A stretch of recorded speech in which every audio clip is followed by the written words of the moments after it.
हाँ तो दोस्तों, इस वीडियो के अंदर हम पुणे ई स्टॉक के आईपीओ के बारे में बात करेंगे और जानेंगे कि इस आईपीओ के अंदर आपको कितना लिस्टिंग गेन मिल सकता है और आपको इस आईपीओ के अंदर अप्लाई करना चाहिए या नहीं। चलिए शुरू करते हैं।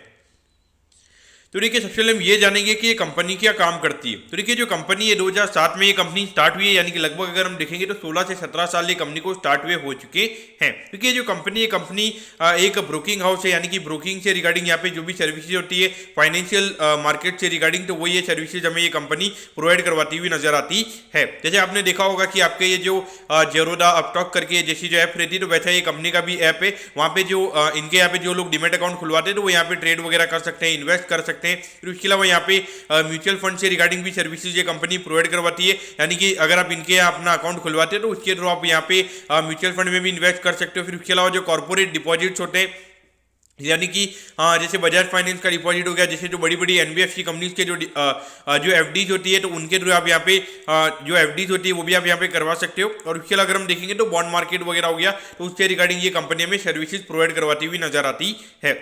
लेकिन अगर हम देखेंगे तो लगभग 16 से 17 साल ये कंपनी को स्टार्ट हुए हो चुके हैं। लेकिन अगर हम अभी भी देखेंगे तो लगभग 23,000 क्लाइंट्स हमें यहाँ पे कंपनी के नजर आते हैं। तो कहीं ना कहीं देखा जाए तो यहाँ पे इतनी ज्यादा मार्केटिंग नहीं है, एक बियॉन्ड पॉइंट ये कंपनी के अंदर ग्रोथ हमें आती हुई नजर नहीं आ रही है। क्योंकि अगर हम देखेंगे लगभग 17 साल में अगर हम देखेंगे तो 23,000 क्लाइंट का नंबर मेरे ख्याल से काफी कम है। और अगर हम देखेंगे तो जेरोदा ने लगभग 2010 या 11 के लगभग उन्होंने स्टार्ट किया था। तो लगभग अगर हम अभी देखेंगे तो लगभग 1 करोड़ के लगभग है ना टोटल एक्टिव क्लाइंट्स हमें अभी जेरोदा के नजर आते हैं। फिर पॉइंट से अगर हम देखेंगे तो यहाँ पे लगभग भले ये कंपनी के पास में इतना ज्यादा इनका जो क्या कहते हैं कि इनका जो ऐप वगैरह रहेगा वो जेरोदा जितना बढ़िया नहीं रहेगा, उसकी वजह से इतना बढ़िया रीच इनका नहीं रहा होगा। लेकिन फिर भी एक बार के लिए मेरे ख्याल से अगर 16-17 साल से अगर आप इस मार्केट के अंदर हो तो मेरे ख्याल से कम यहाँ पे 1 लाख क्लाइंट्स आपके यहाँ पे होने चाहिए। क्योंकि अगर आपका जो ऐप वगैरह होता है अगर उसमें काफी दम होता है तो आपको रेफर एंड अर्न से यहाँ पे आराम से मेरे ख्याल से 10 से 15,000 क्लाइंट्स मिल जाते हैं। तो पॉइंट से अगर हम देखेंगे तो मुझे जो नंबर ऑफ क्लाइंट्स के नंबर की अगर हम बात करेंगे तो ये नंबर मुझे यहाँ पे काफी छोटा लगा है।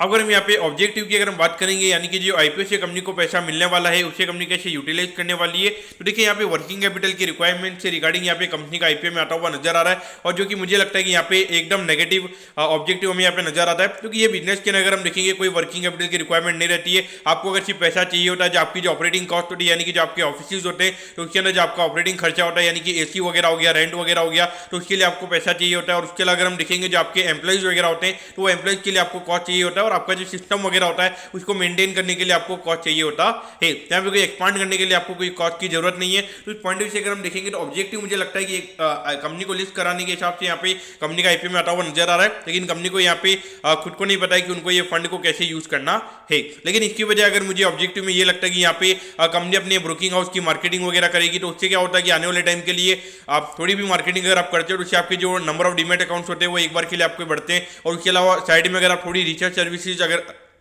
आप अगर क्लाइंट को ऑफर करते हैं तो डेफिनेटली वो क्लाइंट जो रहता है वो आपके साथ में रहता है। तो उससे आपको जो ब्रोकिंग के जो पैसा होता है, यानी कि वो आपको टाइम टू टाइम आता रहता है। तो इस पॉइंट से ऑब्जेक्टिव के पॉइंट से अगर हम देखेंगे तो ऑब्जेक्टिव मुझे इतना अच्छा यहाँ पे नहीं लगा है। अब अगर हम यहाँ पे कंपनी के प्रमोटर्स की अगर हम बात करेंगे तो शाह ग्रुप हमें यहाँ पे कंपनी का प्रमोटर ग्रुप यहाँ पे नजर आता है। और जिसमें अगर हम देखेंगे तो राजेश कृष्णा कुमार शाह जी, फिर उसके अलावा अगर हम देखेंगे तो देवेंद्र रामचंद्र शाह जी, और उसके अलावा अगर हम देखेंगे राजेश नवनीत भाई शाह जी, संदीप सुंदरलाल शाह जी, तो यहाँ पे शाह ग्रुप हमें यहाँ पे कंपनी का प्रमोटर ग्रुप नजर आता है। अगर हम यहाँ पे कंपनी के फाइनेंशियल की अगर हम बात करेंगे तो 2021 में लगभग 34 करोड़ के लगभग रेवेन्यू का नंबर था। लेकिन देखिए हम ये रेवेन्यू के नंबर को नहीं देखेंगे क्योंकि 2021 में लगभग 6 महीने कोविड था। और उसकी वजह से अगर हम देखेंगे जितने भी ब्रोकिंग कंपनी थे तो उनका वहाँ पे वॉल्यूम काफी कम हो गया था। तो वॉल्यूम कम होने की वजह से उनका रेवेन्यू का नंबर काफी कम था। और उसके बाद अगर हम देखेंगे तो ये नंबर हमें 46 करोड़ के लगभग यहाँ पे नजर आता है। फिर 2023 में अगर हम देखेंगे तो अराउंड 41 करोड़ के लगभग ये नंबर में यहाँ पे नजर आता है। और अभी एक क्वार्टर में लगभग 11 करोड़ के लगभग का रेवेन्यू का नंबर कंपनी ने किया है। और जो कि इंडिकेशन दे रहा है कि लगभग यहाँ पे 45 से 50 करोड़ के लगभग का रेवेन्यू का नंबर यहाँ पे कंपनी का हो सकता है। तो जो कि अगर हम इंडिकेशन की बात कर रहे थे कि यहाँ पे कंपनी के क्लाइंट के नंबर काफी कम है और उसके हिसाब से अगर हम देखेंगे तो यहाँ पे रेवेन्यू की बियॉन्ड पॉइंट यहाँ पे कंपनी ग्रो नहीं कर पा रही है। तो ये क्लियर कट हमें यहाँ पे जो कंपनी का रेवेन्यू का नंबर है उसमें क्लियर कट हमें इंडिकेट होता हुआ नजर आ रहा है। क्योंकि देखिए लगभग 3 साल से लगभग 40 से 50 करोड़ के लगभग का रन रेट हमें कंपनी का रेवेन्यू का चलता हुआ नजर आ रहा है। और जहाँ पे अगर हम इंडस्ट्री की अगर हम बात करेंगे, जिस तरीके से नंबर ऑफ डीमेट अकाउंट हमें यहाँ पे बढ़ते हुए नजर आ रहे हैं, तो कहीं ना कहीं देखा जाए तो यहाँ पे कहीं ना कहीं ये कंपनी लैग करती हुई हमें यहाँ पे नजर आती है। अगर हम प्रॉफिटेबिलिटी की बात करेंगे तो देखिए हाई नेट प्रॉफिट मार्जिन वाला बिजनेस होता है, ज़्यादा यहाँ पे ऑपरेटिंग एक्सपेंसेस नहीं होते, तो उसके हिसाब से यहाँ पे कंपनी के नंबर्स अच्छे हैं। लगभग 46 करोड़ के रेवेन्यू पे लगभग 10 करोड़ के लगभग का प्रॉफिट यहाँ पे कंपनी ने कमाया था। और अगर हम 41 करोड़ के रेवेन्यू पे अगर हम बात करेंगे 9.64 करोड़ के लगभग का, और अभी एक क्वार्टर में लगभग 2.75 करोड़ के लगभग का नंबर में यहाँ पे नजर आता है। और इसको अगर हम एनुअलाइज करेंगे तो लगभग 10 से 11 करोड़ के लगभग का प्रॉफिट का नंबर कंपनी का यहाँ पे ये एनुअलाइज वे में आ सकता है। अब अगर हम आईपीओ की डिटेल्स के बारे में अगर हम बात करेंगे तो 7 मार्च को ये आईपीओ में स्टार्ट होता हुआ नजर आएगा और 12 मार्च को ये आईपीओ में क्लोज होता हुआ नजर आएगा। 83 रुपीज के कट ऑफ प्राइस पे ये कंपनी में शेयर देती हुई नजर आ रही है। 1600 शेयर का हमें यहाँ पे लॉट नजर आता है, यानी कि एक लॉट को अप्लाई करने के लिए 1,32,800 रुपए आपको यहाँ पे लगने वाली है। अगर हम इश्यू साइज की अगर हम बात करेंगे तो 38 करोड़ 23 लाख के लगभग का इश्यू साइज हमें यहाँ पे नजर आता है। रिटेल कोटा की अगर हम बात करेंगे अराउंड 35% के लगभग का रिटेल कोटा है, यानी कि लगभग 13-14 करोड़ के लगभग का रिटेल कोटा में यहाँ पे कंपनी का नजर आता है। और अगर हम देखेंगे तो 1,32,800 यानी कि लगभग 1000 लॉट के लगभग हमें यहाँ पे रिटेल के अंदर टोटल यहाँ पे नजर आती है। अगर हम लिस्टिंग की अगर हम बात करेंगे तो BSE के एसएमई प्लेटफॉर्म पे ये कंपनी हमें लिस्ट होती हुई नजर आएगी।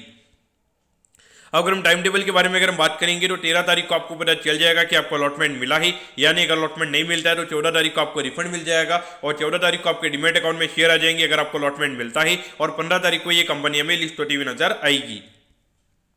अब एट दी एंड अगर हम यहाँ पे वैल्यूएशन के पैरामीटर्स की अगर हम बात करेंगे तो देखिए लगभग 130 करोड़ के मार्केट गैप पे ये कंपनी का आईपीओ में आता हुआ नजर आ रहा है, और ये साल लगभग 10 करोड़ के लगभग का एनुअलाइज कंपनी का अर्निंग हमें यहाँ पे नजर आता है। तो उसके हिसाब से अगर हम देखेंगे लगभग 13 के पी रेशियो पे ये कंपनी का आईपीओ में आता हुआ नजर आ रहा है। लेकिन देखिए एक बार के लिए वैल्यूएशन यहाँ पे कंपनी का काफी सस्ता लगेगा, लेकिन अगर हम कंपनी के नंबर्स की अगर हम बात करेंगे तो बियॉन्ड पॉइंट ये कंपनी में ग्रो होती हुई नजर नहीं आ रही है। और अगर हम कंपनी के ऑब्जेक्टिव की भी अगर हम बात करेंगे, यानी कि जो फंड अभी कंपनी रेज कर रही है, तो उससे भी ये कोई इंडिकेशन नहीं मिल रहा है कि जो लगभग अभी 40-50 करोड़ के लगभग का रेवेन्यू है, क्या वो आने वाले टाइम के लिए 100-150 करोड़ के लगभग हमें होता हुआ नजर आएगा, तो वो भी हमें इंडिकेशन यहाँ पे देखने को नहीं मिल रहा है। और उसके अगर हम देखेंगे तो यहाँ पे अभी अगर आपने देखा होगा कि 20 रुपए यहाँ पे एफएनओ के ऑर्डर का लगता है, लेकिन कहीं ना कहीं अभी बहुत सारे जो ब्रोकिंग हाउसेज है वो लगभग 10 रुपए पर ऑर्डर का एफएनओ ऑर्डर का लेने लग गए। तो कहीं ना कहीं देखा जाए तो आने वाले टाइम पे भले रेवेन्यू का नंबर भले डबल, एक बार के लिए वॉल्यूम फिर भी डबल हो जाएगा, लेकिन डबल रेवेन्यू पे भी डबल वॉल्यूम पे भी कंपनीज का रेवेन्यू उतना ही आता हुआ नजर आएगा।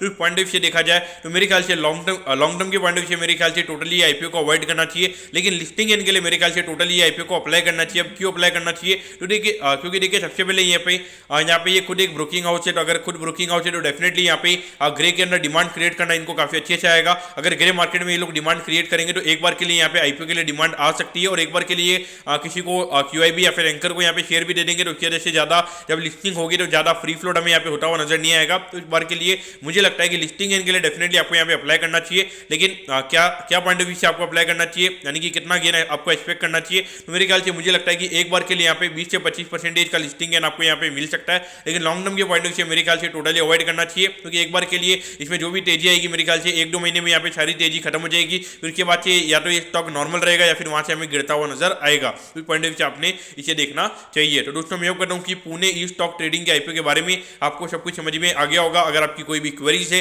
आप कमेंट कीजिए, मैं जरूर आपके कमेंट पर रिप्लाई करूंगा। ओके दोस्तों, thank you, have a nice day.